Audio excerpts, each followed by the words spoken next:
Well, one thing we know about Michigan recruit Brian Cole, he's got a sense of humor, making his announcement on Twitter look similar to that of LeBron's essay on returning to Cleveland and going home. Hi, everybody. I'm Ray Crawford. It looked like Cole was going to go anywhere but Michigan, but something changed. And here to tell us about it, our go-to guy when it comes to recruiting, Allen Trieu. So, Allen, what happened that swayed Cole to Michigan? Well, he took a visit up there, and he spent 2 days up there with his family. They had been really impressed by the academics before, and then I think this visit really sealed the deal. He got to spend some time with their quarterback commit, Alex Malzone, and I think what really did it in the end as well was the opportunity to compete there.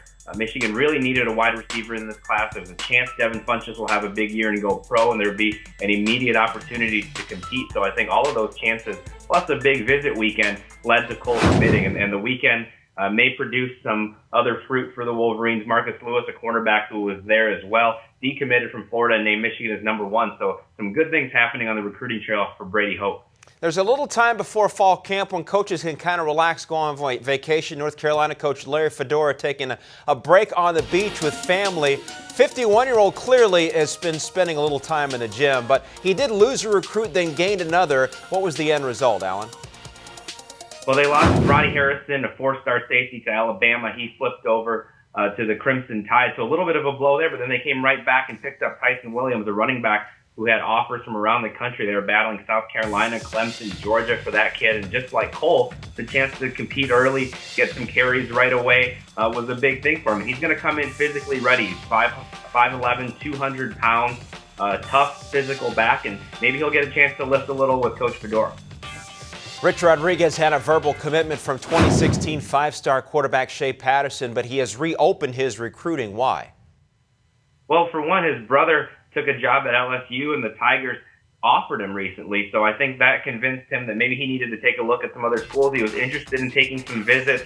He camped down there at LSU, and he said he really just couldn't enjoy himself on some of these visits. So he really wanted to be fair to Arizona. He called Rich Rodriguez and said Coach handled it well.